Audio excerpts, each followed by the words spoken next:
सवाल अगर किसी बच्चे ने कर दिया और तबीयत गिलड़ हो गई मेरी, तो उसको अभी के अभी 800 रुपए का इनाम मेरी तरफ से ले जाए वो बच्चा।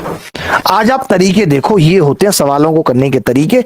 ये सवाल सीपीओ के एग्जाम में पूछा गया था, नानी याद आ गई थी लोगों को। देखना जरा क्या है सवाल। एक ट्रेन एक सुरंग को 24 सेकंड में पार कर सकती है। जब ट्रेन सुरंग में होती है तो ऐसे ऐसे होती है, कौन सेकंड गिनता है? दूसरी ट्रेन उस सुरंग को 40 सेकंड में पार कर सकती है। यदि सुरंग की लंबाई 120 मीटर है और उनकी गति का अनुपात तेज से धीमा 4:3 है, तो तेज ट्रेन की लंबाई धीमी ट्रेन की लंबाई 75% है, तो दोनों की लंबाई का योग ज्ञात करो। बता सकते हो आप? बहुत ध्यान से समझना। अगर मैं टाइम के रेशियो की बात करूं, टाइम के, तो आप क्या बोलोगे? आप कहोगे पहली वाली 24 सेकंड ले रही है, 8 तिया 24 और 8 पंजे 40।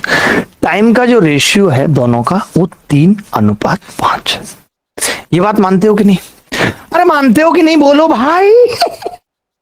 मानते हो, ठीक है, इट्स ओके। अगर मैं स्पीड की बात करूं, अगर मैं स्पीड की बात करूं कि स्पीड क्या है, तो आप बोलेंगे कि जी स्पीड है 4:3।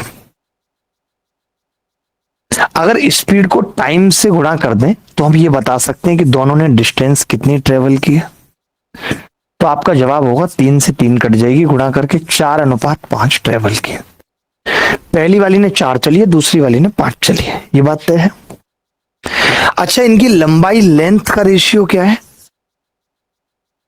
तो आप कहेंगे कि 75% यानी 3/4, ये 3 तो ये 4 है। आप में से कोई बता सकता है कि इनकी लंबाई और ये कितना चल रही है में अंतर क्या है?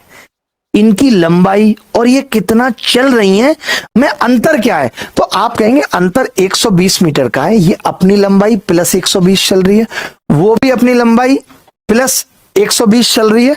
तो मैंने कहा इसका मतलब है इसने एक दूरी ज्यादा चली है अपनी लंबाई से, इसने एक दूरी ज्यादा चली है अपनी लंबाई से, और वो एक वो है जो सुरंग की लंबाई थी 120 मीटर।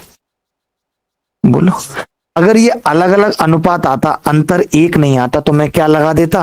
क्रॉस प्रोडक्ट लगा देता या इस अंतर को बराबर कर लेता। कोई बड़ी बात नहीं थी। अगर एक की वैल्यू 120 मीटर आई है तो 4 और 3 7, 7 की वैल्यू कितनी होगी? 840 मीटर। पता नहीं कैसे आप 600 बता रहे थे।